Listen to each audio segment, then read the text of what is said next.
El Evangelio según Juan, parte 3. Lección 11. Cristo ora por sus discípulos, continuación. Lectura adicional o sugerida.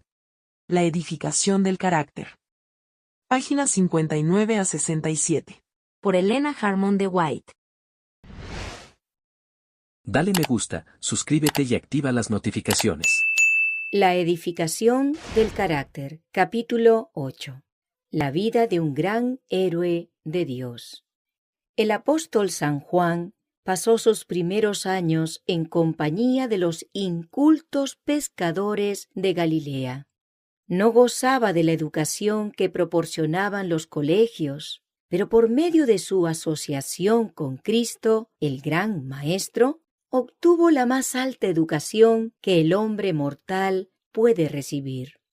Bebía ávidamente de la fuente de sabiduría y luego trataba de guiar a otros a esa fuente de agua que salta para vida eterna. La sencillez de sus palabras, el sublime poder de las verdades que pronunciaba y el fervor espiritual que caracterizaba sus enseñanzas le dieron acceso a todas las clases sociales. Sin embargo, aún los creyentes eran incapaces de comprender plenamente los sagrados misterios de la verdad divina expuestos en sus discursos. Él parecía estar constantemente imbuido del Espíritu Santo. Trataba de conseguir que los pensamientos de la gente captaran lo invisible. La sabiduría con la cual hablaba hacía que sus palabras destilasen como el rocío, enterneciendo y subyugando el alma. Después de la ascensión de Cristo, Juan se destaca como un trabajador ardiente y fiel por el Maestro. Juntamente con otros, gozó del derramamiento del Espíritu en el día de Pentecostés, y con celo y poder renovados continuó hablando a la gente las palabras de vida. Fue amenazado con prisión y muerte, pero no se intimidó. Multitudes de todas clases acuden a escuchar la predicación de los apóstoles y son sanadas de sus enfermedades en el nombre de Jesús, el nombre tan odiado entre los judíos.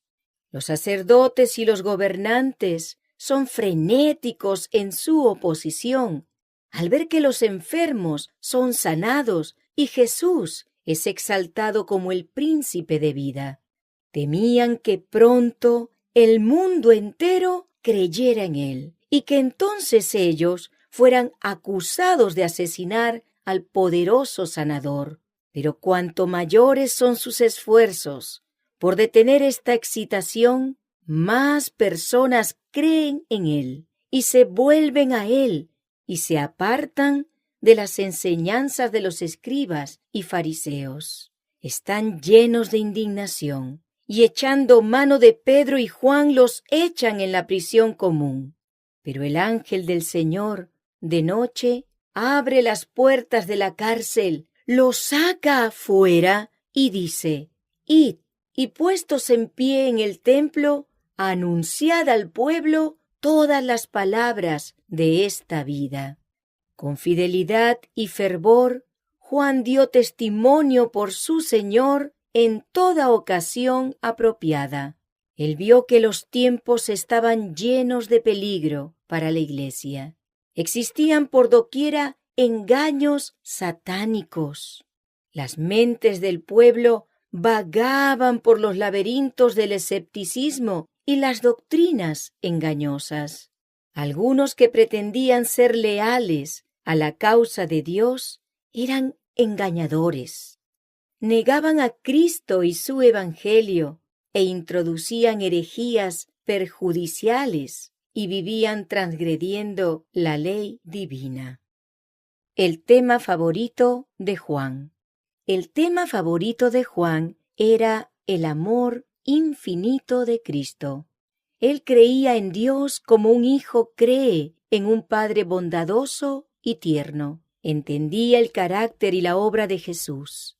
Y cuando vio a sus hermanos judíos recorriendo a tientas su camino, sin un rayo del sol de justicia que iluminara su senda, anheló presentarles a Jesús, la luz del mundo.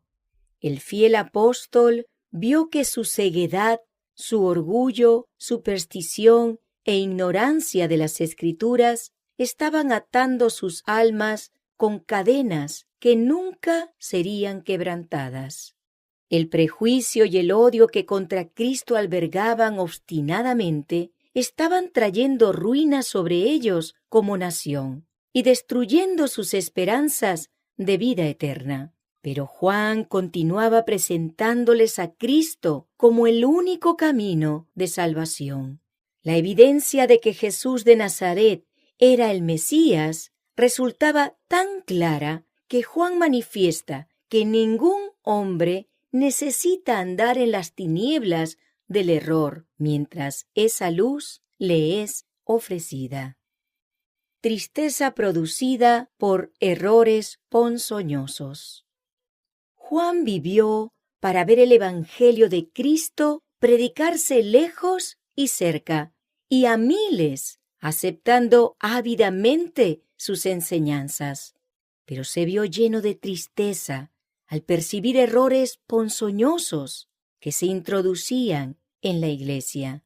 Algunos que aceptaban a Cristo pretendían que su amor los libraba de la obediencia a la ley de Dios. Por otra parte, muchos enseñaban que debía observarse la letra de la ley y también todas las costumbres y ceremonias judaicas, y que esto era suficiente para la salvación sin la sangre de Cristo.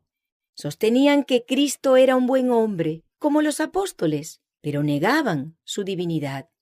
Juan vio los peligros a que estaría expuesta la Iglesia si recibía esas ideas, y les hizo frente con rapidez y decisión. Escribió a uno de los más honorables colaboradores en el Evangelio, una mujer de buena reputación y extensa influencia, lo siguiente: muchos engañadores han salido por el mundo que no confiesan que Cristo ha venido en carne. Quien esto hace es el engañador y el anticristo. Mirad por vosotros mismos, para que no perdáis el fruto de vuestro trabajo, sino que recibáis galardón completo. Cualquiera que se extravía y no persevera en la doctrina de Cristo, no tiene a Dios. El que persevera en la doctrina de Cristo, ese sí tiene al Padre y al Hijo. Si alguno viene a vosotros y no trae esta doctrina, no lo recibáis en casa, ni le digáis bienvenido, porque el que le dice bienvenido participa en sus malas obras. Juan no había de proseguir su labor sin grandes inconvenientes. Satanás no estaba ocioso. Instigaba a hombres malos a acortar la vida útil de este hombre de Dios. Pero los ángeles lo protegían de sus asaltos. Juan había de permanecer como un fiel testigo de Cristo. La Iglesia, en su peligro, necesitaba su testimonio. Valiéndose de interpretaciones erróneas y falsedades, los emisarios de Satanás habían tratado de suscitar la oposición contra Juan y contra la doctrina de Cristo. En consecuencia, disensiones y herejías estaban haciendo peligrar la Iglesia. Juan hizo frente a estos errores con firmeza. Interrumpió el camino de los adversarios de la verdad. Escribió y exhortó en el sentido de que los dirigentes de estas herejías no debían recibir el menor estímulo. Hoy en día existen peligros similares a aquellos que amenazaron la prosperidad de la Iglesia primitiva, y las enseñanzas de los apóstoles sobre estos puntos deben ser claramente escuchadas. Debes tener caridad. Es el clamor que debe oírse por doquiera, especialmente por parte de aquellos que profesan santificación. Pero la caridad es demasiado pobre para cubrir el pecado inconfeso.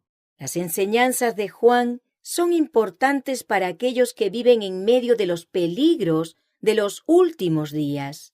Él había estado íntimamente asociado con Cristo, había escuchado sus enseñanzas y había presenciado sus poderosos milagros. Presentaba un convincente testimonio que hacía que las falsedades de sus enemigos no tuvieran ningún efecto, ninguna transigencia con el pecado. Juan gozó la bendición de la verdadera santificación. Pero notad, el apóstol no pretende estar sin pecado, busca la perfección al andar en la luz del rostro de Dios. Testifica que el hombre que profesa conocer a Dios y sin embargo quebranta la ley divina, da un mentis a su profesión. El que dice, yo le conozco, y no guarda sus mandamientos, el tal es mentiroso, y la verdad no está en él. En esta época que se jacta de liberalidad, estas palabras son calificadas como fanatismo. Pero el apóstol enseña que aunque debemos manifestar cortesía cristiana, estamos autorizados a llamar al pecado y a los pecadores por sus nombres correctos, pues esto es consecuente con la verdadera caridad. Aunque debemos amar las almas por las cuales Cristo murió y trabajar por su salvación, no debemos transigir con el pecado. No hemos de unirnos con la rebelión y llamar a esto caridad. Dios exige que su pueblo en esta época del mundo se mantenga firme, como Juan en su tiempo, en defensa de lo recto, en oposición a los errores destructores del alma. No existe santificación sin obediencia. Me he encontrado con muchas personas que pretenden vivir sin pecado, pero cuando son probadas por la palabra de Dios, resultan ser transgresores abiertos de su santa ley. Las más claras evidencias de la perpetuidad y de la fuerza rectora del cuarto mandamiento no resultaban suficientes para despertar la conciencia. No negaban los requisitos de Dios, pero se aventuraban a excusarse en la transgresión del sábado. Pretendían estar santificados y servir a Dios todos los días de la semana. Hay muchas personas, decían ellos, que no guardan el sábado. Si los hombres estuvieran santificados, ninguna condenación descansaría sobre ellos, aun cuando no lo observaran. Dios es demasiado misericordioso para castigarlos por no guardar el séptimo día. Si observaran el sábado, serían considerados como raros en la comunidad y no tendrían ninguna influencia en el mundo. Y ellos deben estar sujetos a los poderes que gobiernan. Una mujer de Nueva Hampshire presentó su testimonio en una reunión pública, explicando que la gracia de Dios regía en su corazón y que ella pertenecía plenamente al Señor. Entonces expresó su creencia de que este pueblo estaba haciendo mucho bien al despertar a los pecadores para ver su peligro. Dijo, el sábado que este pueblo nos presenta es el único sábado de la Biblia. Y entonces declaró que había pensado mucho en el asunto. Vio delante de ella muchas pruebas a las que debía hacer frente si guardaba el sábado. El próximo día vino a la reunión y de nuevo dio testimonio, diciendo que había preguntado al Señor si debía guardar el sábado, y que Él le había dicho que no necesitaba hacerlo. Su mente estaba tranquila ahora sobre este tema. Entonces dio una fuerte exhortación a todos a venir al amor perfecto de Jesús, donde no había condenación para el alma. Esta mujer no poseía la santificación genuina. No era Dios quien le dijo que podía estar santificada mientras viviera en desobediencia a uno de sus claros mandamientos. La ley de Dios es sagrada y nadie puede transgredirla impunemente. El que le dijo que podía continuar quebrantando la ley de Dios y estar sin pecado era el príncipe de las potestades de las tinieblas. El mismo que le dijo a Eva en el Edén, por medio de la serpiente, «No moriréis».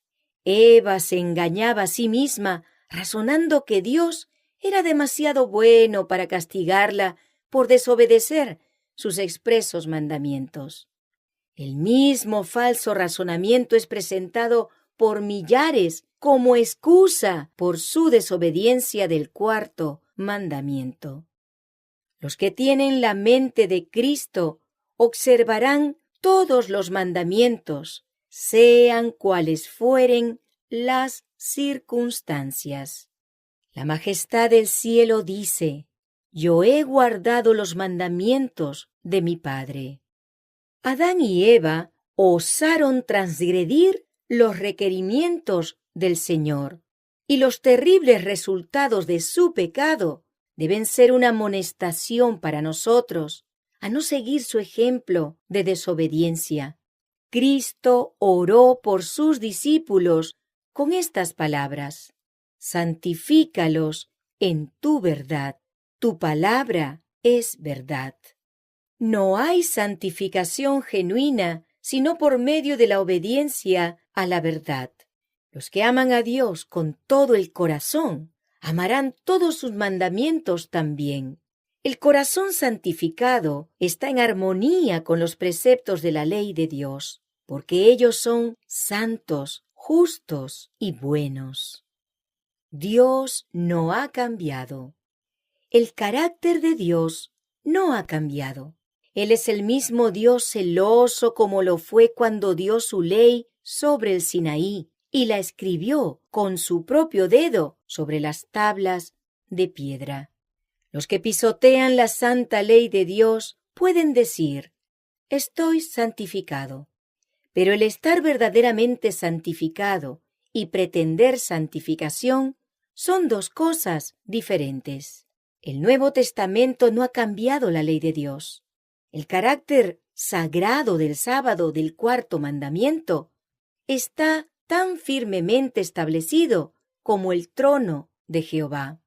Todo aquel que comete pecado infringe también la ley, pues el pecado es infracción de la ley. Y sabéis que Él apareció para quitar nuestros pecados, y no hay pecado en Él.